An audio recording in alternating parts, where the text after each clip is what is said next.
Olá, tudo bem com vocês? Tá, tá. Eu já tô online já, né? Ai, meu Deus. Tá bom, filho, já sei tudo isso aqui. Sai! Ai, meu Deus, tudo bem com vocês? Nossa, faz muito tempo que eu não entro online, tô nervosa. Desculpem o atraso, eu tinha marcado 7h30, mas eu saí com a Rita ali, ó. Salafrária ali, ó. Né, Rita? Rita! Coisa gorda. Ah, e aí, gente, tudo bem com vocês? Bom, gente, vou falar hoje sobre sistemas de governo. Existem vários sistemas de governo, mas eu vou falar especificamente sobre o presidencialismo e o parlamentarismo. Então, se vocês tiverem dúvidas sobre outros e quiserem perguntar, hoje eu só vou responder sobre presidencialismo e parlamentarismo. É, eu fiz um outro vídeo da outra vez sobre formas de governo, daí eu falei sobre as monarquias e as repúblicas. E eu fiz o um vídeo sobre a forma de governo porque eu achava importante falar sobre as monarquias absolutistas. E eu vou fazer um vídeo de sistemas de governo agora, porque eu acho importante falar sobre presidencialismo e parlamentarismo, para a gente entender onde é que a gente está inserido e onde é que a gente está pisando. Então, eu vou começar sem mais delongas. Enfim, as pessoas vão chegando aí, mas é isso. Bom, gente, os sistemas de governo, enquanto as formas de governo eram divididas em monarquia e república. Ah, tá, uma coisa importante pra falar com vocês. Gente, é uma aula super conceitual, tipo assim, é muito conceitual. Então, eu queria muito falar de uma forma que não ficasse maçante pra vocês e que não ficasse chato. Mas é uma aula, enfim, que exige neurônios queimando. Então, se você realmente gosta da temática como eu gosto, a minha dica é acompanhar depois com um caderninho para ir anotando, porque quando eu acompanho aulas que têm um conteúdo que são muito densas, como vai ser essa live, geralmente eu me perco um pouco nas ideias. Mas enfim, é isso.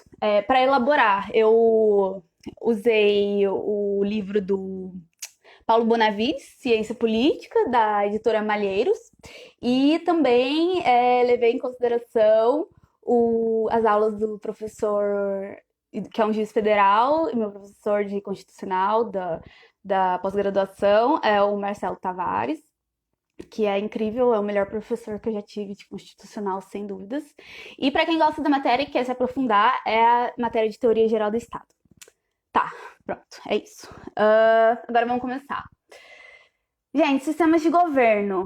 Enquanto as formas de governo, eu falei para vocês, eram a monarquia e a república, os sistemas de governo, eles se preocupam mais com o funcionamento do poder executivo.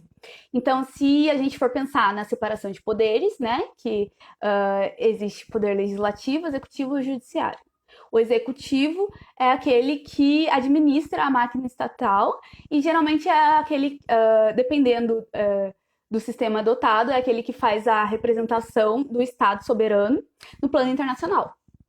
Quando eu falo Estado soberano, eu quero dizer país, tá? É a mesma coisa.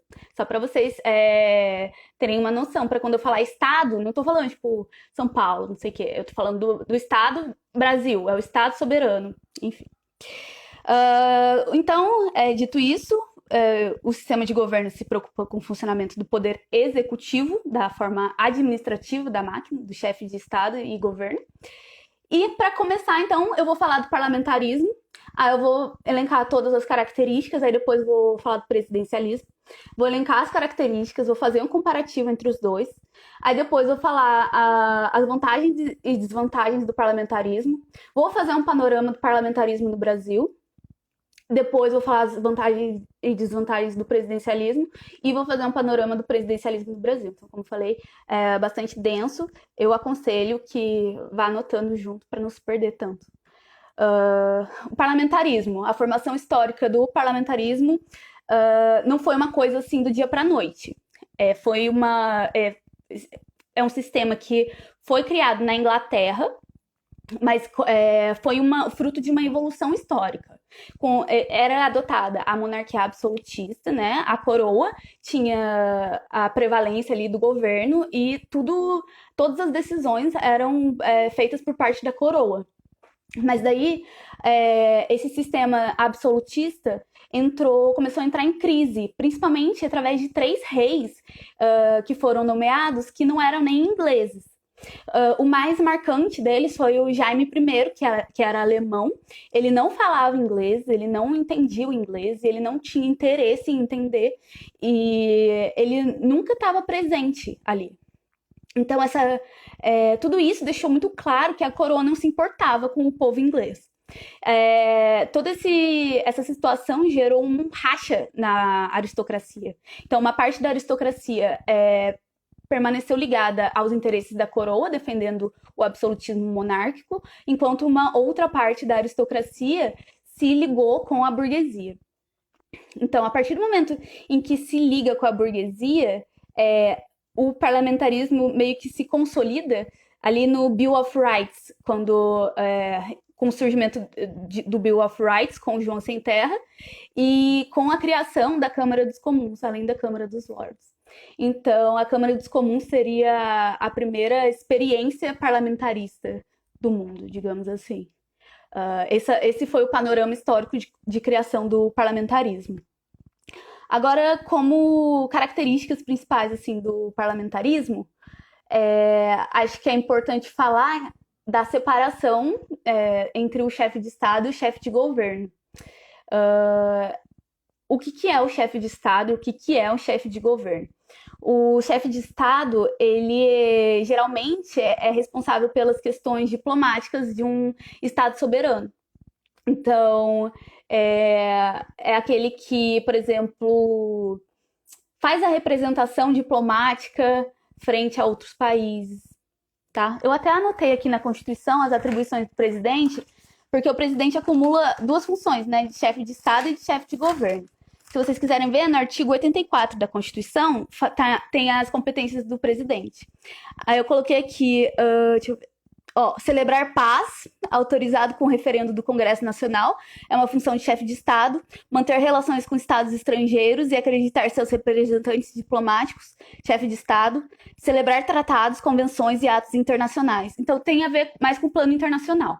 Enquanto o chefe de governo são atribuições que têm mais a ver com o plano interno de um país. Aí, por exemplo, aqui, do presidente da República, que, enfim, acumula as 2 funções, uma função de chefe de governo seria, por exemplo, exercer, com o auxílio dos ministros de Estado, a direção da administração federal, enviar ao Congresso Nacional o plano plurianual, prestar anualmente ao Congresso Nacional, dentro de 60 dias, as contas referentes ao exercício anterior, prover e extinguir os cargos públicos federais na forma da lei. Então, são coisas assim que dizem respeito à organização da administração interna.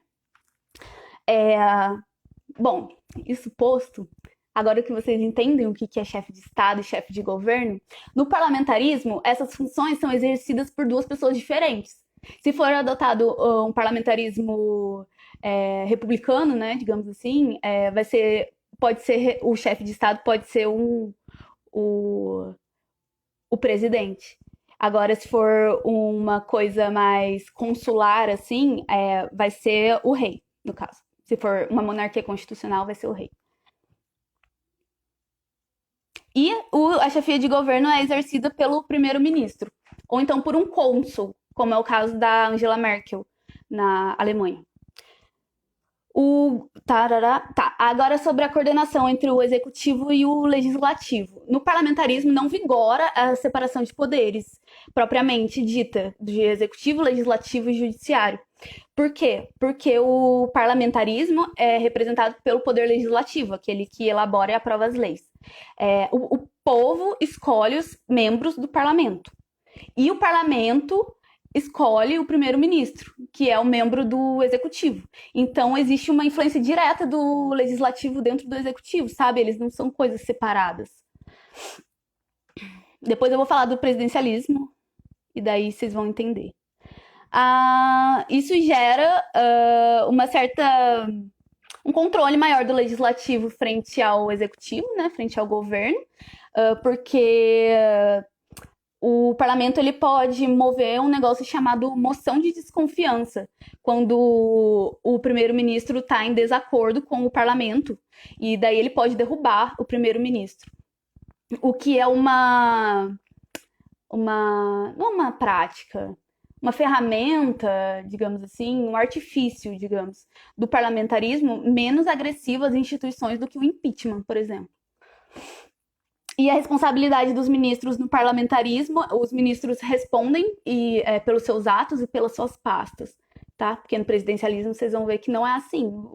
Os ministros são só um braço do executivo e o presidente responde pelos ministros. Os ministros não têm responsabilidade.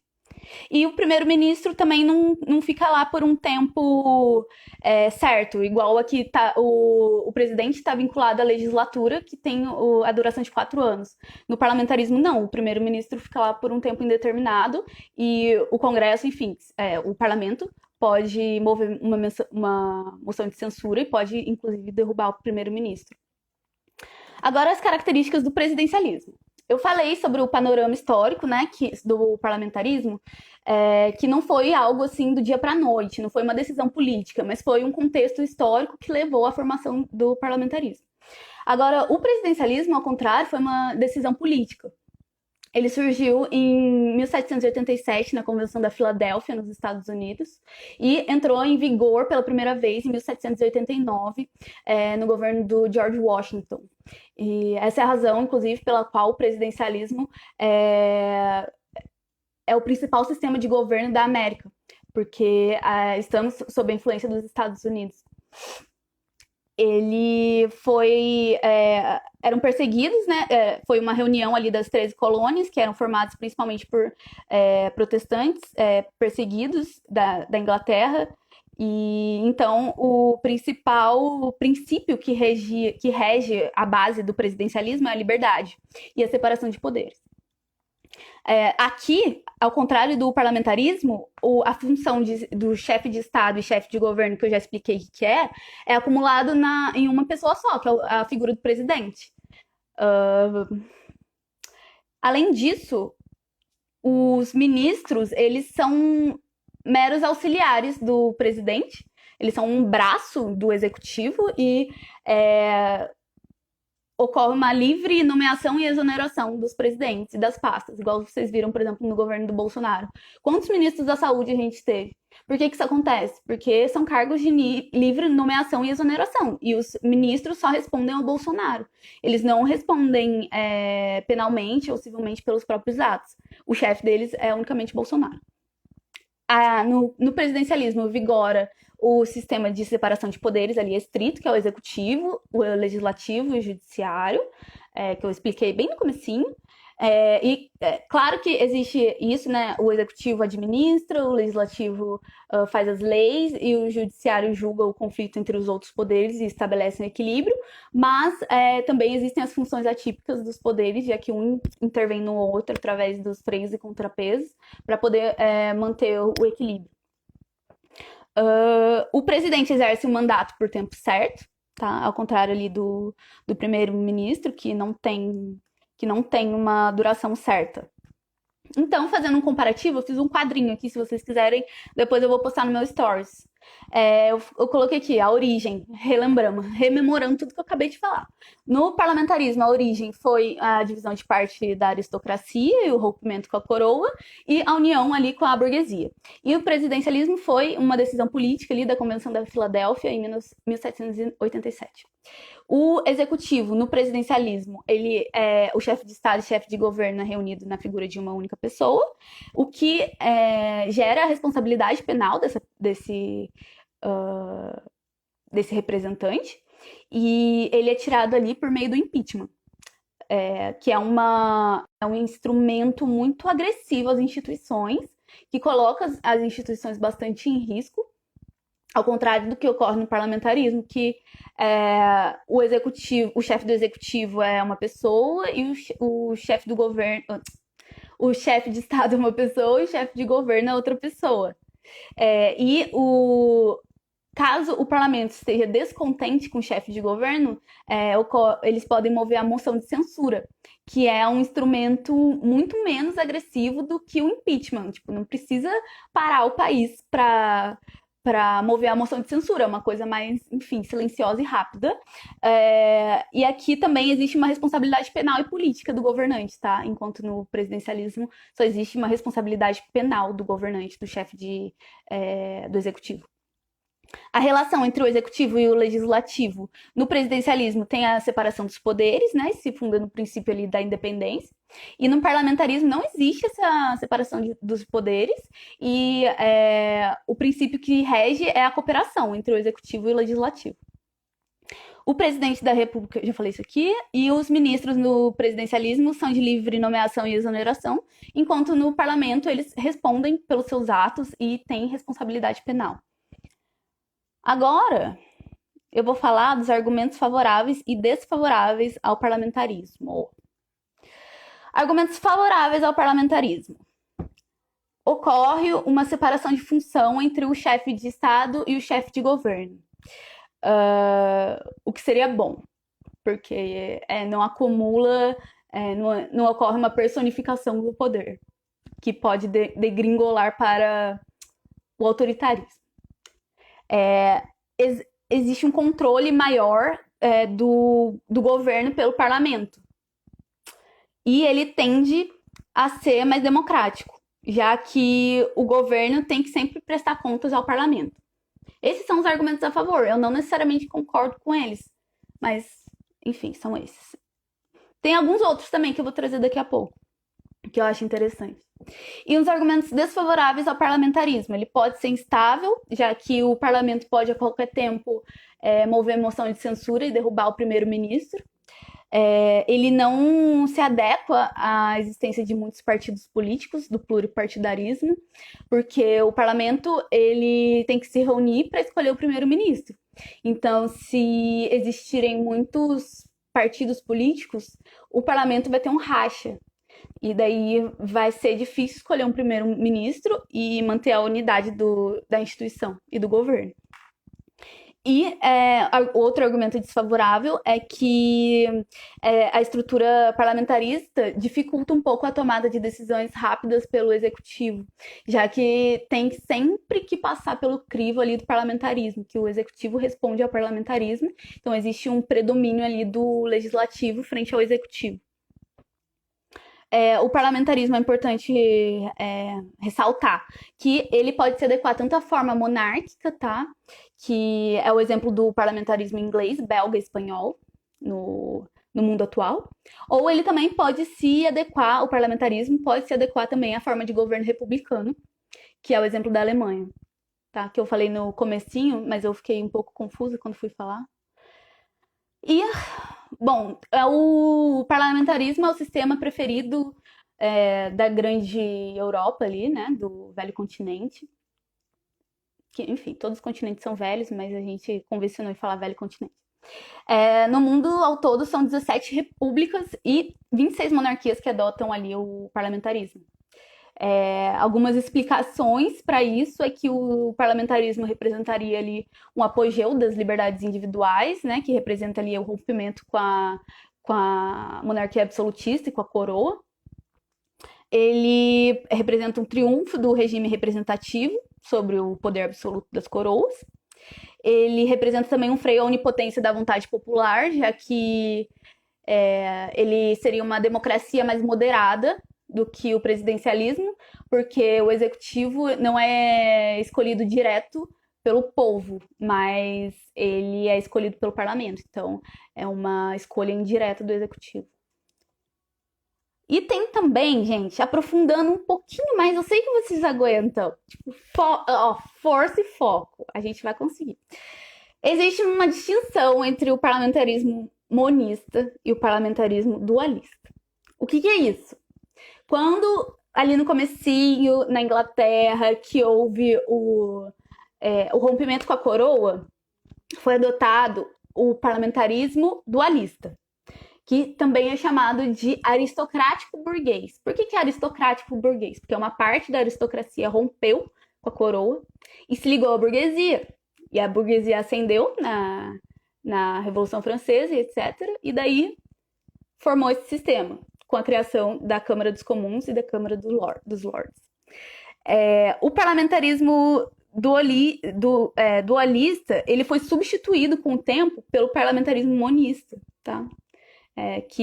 No qual vigoram os princípios da liberdade e os princípios individuais e sociais.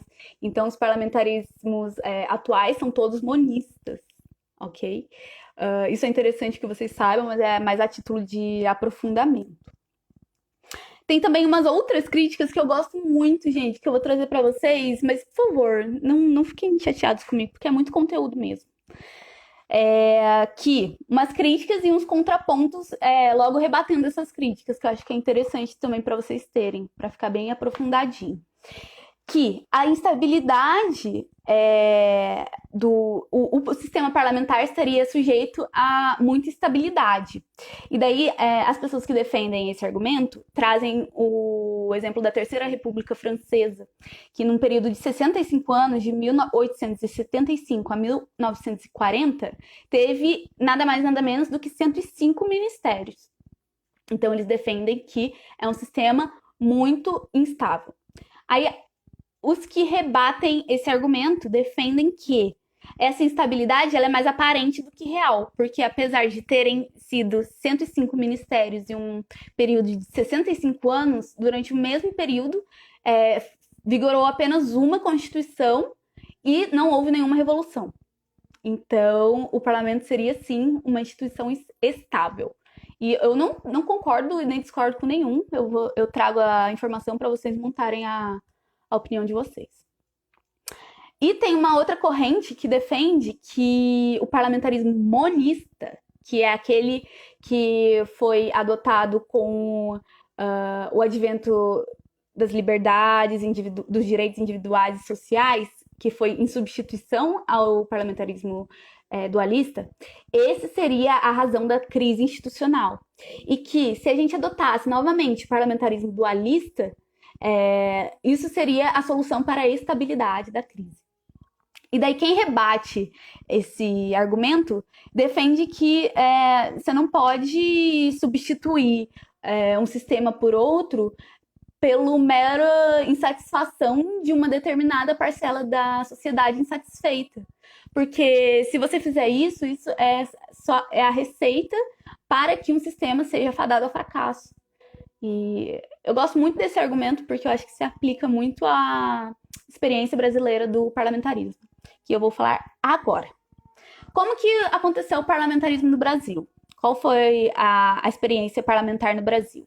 A gente teve, no primeiro momento, pseudo-parlamentarismo durante ali o Brasil Império, mas foi um pseudo-parlamentarismo por quê? Porque não houve um parlamentarismo real, já que vigorava o poder moderador. Então, não houve um predomínio do parlamento sobre o primeiro-ministro, nem nada disso, porque o rei tomava as grandes decisões, era tipo um grande juiz. Mas essa forma aí de pseudo-parlamentarismo foi extinta com a instituição da República. Posteriormente, a gente teve, em 1961, uma grande crise institucional e decidiu-se por implementar ali o parlamentarismo de 1961 até janeiro de 1963, então vigorou o parlamentarismo no Brasil. E ele foi instituído através de um ato chamado Ato Adicional. Esse governo parlamentar foi marcado por uma forte instabilidade, já que em pouco mais de um ano existiram 3 gabinetes, ou seja, 3 primeiros ministros em pouco mais de um ano. Gente, vocês estão ouvindo? Tá tendo uma missa aqui. Além disso, ele foi instituído em um momento de grave crise política, como uma improvisação de uma salvação pública. E daí eu acho que nesse momento aqui, de instituição de grave crise política, pega aquele argumento que eu falei lá em cima, daqueles que defendem que o parlamentarismo monista seria o problema e deveria ser adotado de novo o parlamentarismo dualista. Porque tipo, a gente não pode criar um sistema de governo assim, só para representar o interesse de uma determinada classe que está clamando naquele momento, sabe? Porque isso é a receita para ser fadada ao fracasso. Além disso, havia uma ignorância das práticas parlamentares pelos agentes do governo. O presidente, ele, geralmente, como eu falei, existe uma separação entre chefe de Estado e chefe de governo. Porém, no nosso parlamentarismo, na nossa experiência parlamentar de 1961 até 1963, o presidente, além de chefe de Estado, ele repartia a função de chefe de governo com o primeiro-ministro. Então, a gente teve uma experiência meio de um parlamentarismo dualista, sendo que, na real, já estava na época de ser implementado o parlamentarismo monista, mais democrático. Então, enfim, não foi um parlamentarismo 100% puro, entre aspas, né? E democrático. Agora vamos falar sobre o presidencialismo, os argumentos favoráveis e desfavoráveis. Argumentos favoráveis ao presidencialismo. O presidencialismo, ele possibilita a adoção de decisões rápidas, já que o executivo ele é mais independente em relação ao legislativo do que no parlamentarismo, em que o executivo é um pouco mais... O primeiro-ministro, de certa forma, responde ao parlamento que o elege, inclusive. O presidente, ele é escolhido pela população, então existe esse argumento positivo frente ao presidencialismo, da legitimidade popular da escolha do representante, e existe a separação de poderes com os freios e contrapesos, o que garantiria, enfim, uma maior estabilidade, mas não necessariamente. E os argumentos desfavoráveis ao presidencialismo é que o presidente concentra as funções de chefe de Estado e de chefe de governo, o que representa uma personificação do poder que pode degringolar ali para um governo mais autoritário. Porque pode ser o que alguns doutrinadores atuais chamam de ditadura constitucional, que é uma hiperrepresentação dos presidentes acumulando funções em excesso nos governos, sabe? E fazendo prevalecer as suas próprias vontades em detrimento da vontade do governo, do país, enfim. Além disso, o presidente muitas vezes não consegue se articular com o Congresso, né, com o poder legislativo, o que gera uma grave crise institucional. Então, de certa forma, o presidencialismo estaria mais propenso a crises políticas, que foi o caso do Brasil, na experiência do segundo mandato da Dilma Rousseff, que a Dilma não conseguiu se articular bem com o Congresso Nacional, e daí ela brigou com o Eduardo Cunha, que na época era o presidente da Câmara, e isso culminou no impeachment dela, ou seja, deixa bem claro essa questão aí do presidencialismo estar bem propenso a crises institucionais. E, além disso, um argumento desfavorável para o presidencialismo é a irrelevância dos ministros, aí, que seriam de livre nomeação e exoneração do presidente e responderiam ao presidente. Então, seriam cargos comissionados que dizem respeito unicamente ao arbítrio do presidente e não ao interesse público e aos ministros estarem a favor da sociedade. Então, como eu tinha dito, o presidencialismo é o sistema de governo mais adotado na América, por conta dessa influência dos Estados Unidos, aí, da Convenção da Filadélfia, etc. No Brasil, a gente adota um presidencialismo praticamente puro. Então, aqui é um presidencialismo muito rígido, o que torna difícil a experiência presidencialista, especialmente por conta desses pontos aí das desvantagens do presidencialismo que eu falei, que ocorre uma personificação ali do poder executivo e o presidente se torna quase que um super-homem, sabe? Ele tem um acúmulo de funções muito grande e o poder ganha uma cara, entre aspas, que é a cara ali do presidente. Porém, essa forma do presidente que a gente adota aqui no Brasil, ela não é a única forma. Na Argentina, por exemplo, tem um presidencialismo mais flexível. Lá eles têm a figura do chefe de gabinete, que não existe aqui no Brasil. E, deixa eu ver se tem mais alguma coisa aqui pra falar. Falei pra caramba, né, gente? Meu Deus. Uma coisa interessante para falar é que no presidencialismo, o presidente da República nomeia os ministros do STF, tá? No Brasil, pelo menos, na experiência brasileira. Não sei se em todos os presidencialismos são assim, Mas aqui no Brasil o caso é que o presidente nomeia os ministros do Supremo Tribunal Federal, que são do Poder Judiciário. Então é a interferência de um poder no outro, apesar de haver a separação de poderes. E esses ministros são sabatinados pelo Congresso. Então, às vezes, você, por exemplo, elege um representante para o executivo, achando que vai ser só isso, o cara vai só governar e as outras esferas vão estar, de certa forma, protegidas porque são independentes, mas na verdade não, porque um poder interfere no outro. E os ministros ficam lá de forma vitalícia. Então, enfim, é problemático escolher um chefe quando o presidente é um chefe de Estado e de governo complicado, porque gera uma crise institucional para toda. Gera um racha ali da instituição mesmo, na base institucional. E eu pensei também em falar para vocês algumas atribuições interessantes que o presidente tem, pelo menos aqui no Brasil. Que como chefia da administração, ele tem esse poder aí de ingerência sobre os ministérios, né? Ele é meio que um chefe ministerial. Não sei, ele também exerce, o presidente aqui no Brasil, exerce o comando supremo das Forças Armadas. Então, ele é o chefe ali do exército. E ele tem a incumbência de declarar a guerra e a paz. Também momentos excepcionais, assim, tipo estado de sítio, intervenção federal. E, por fim, uma atribuição que eu coloquei aqui, que é muito importante, mas que eu dou risada, porque, enfim. Que o presidente tem a atribuição, a incumbência de zelar pelo equilíbrio e a conservação da ordem federativa.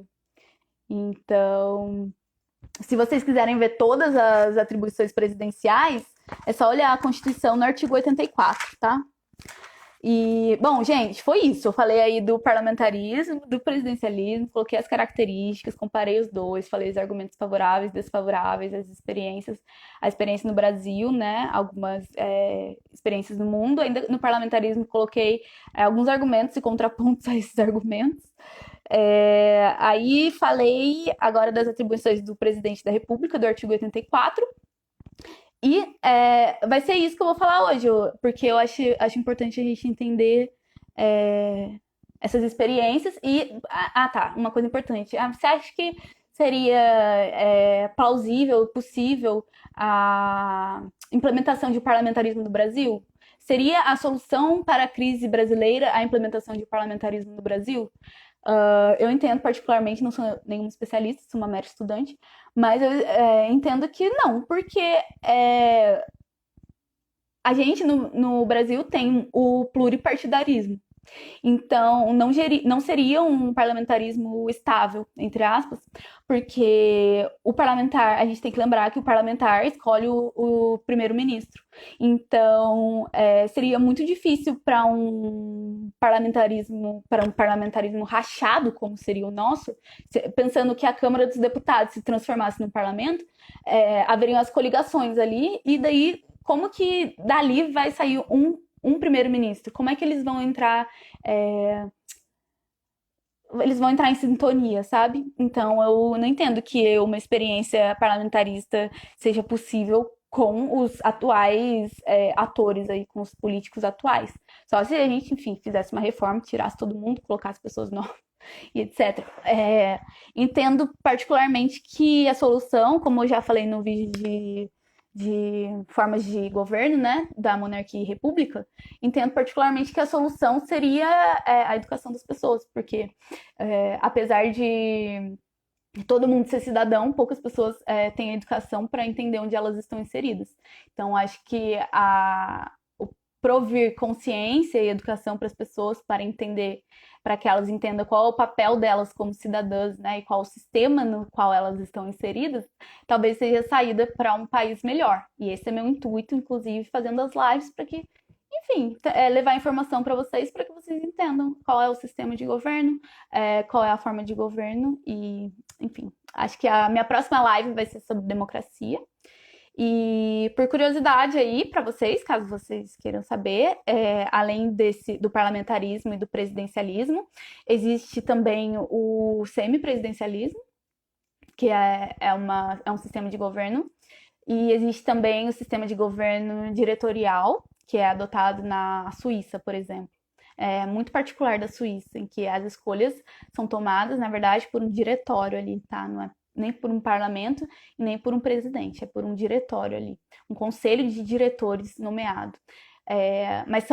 O sistema diretorial, especificamente, é muito particular da Suíça mesmo. E existe ainda uma outra infinidade de sistemas de governo, mas o parlamentarismo e o presidencialismo são os principais. E eu realmente espero que tenha dado aí uma clareada para vocês. E obrigada por quem acompanhou. Muito obrigada mesmo. E se tiverem dúvidas, podem me mandar, podem falar comigo, porque foi praticamente um monólogo isso aqui, né? Ah, agora que eu tô vendo a mensagem aqui, ó. Gente, eu nem vi as mensagens. Caio! Já notou que o nosso presidente tem umas responsabilidades quase monárquicas? Pois é. Eu acho que é um dos efeitos do presidencialismo, essa personificação do poder, né? Na mão de uma pessoa só, que pode degringolar, de repente, para uma autocracia, né? Quando. Enfim. Mas a coisa do Bolsonaro é que ele ainda tem um apoio de parte da Câmara, né? De uma parte da coligação, então por isso ele não cai ainda. Mas ao contrário da Dilma, que não conseguiu segurar esse apoio e acabou caindo. Mas eu também acho que, eu não sei, às vezes eu fico pensando, não sei se seria interessante, não sei se as estruturas institucionais do Brasil aguentariam um segundo impeachment, sabe? E pensando nele, tipo, o que viria depois dele, né? Mas enfim, claro que eu, sei lá, se acontecesse a gente ia só ver e eu não sei o que pensar, porque é tão horrível o governo dele, né? E, Caio, obrigada pela sua presença, sempre bom contar com você, interagindo comigo e acrescentando positivamente. E obrigada a todo mundo que acompanhou e participou, tá bom? Vai ficar disponível no YouTube para aqueles que gostam de assistir na velocidade turbo aí, vezes dois. Um beijo, gente. Fiquem bem aí, tá? Meditem, bebam água e aguentem firme.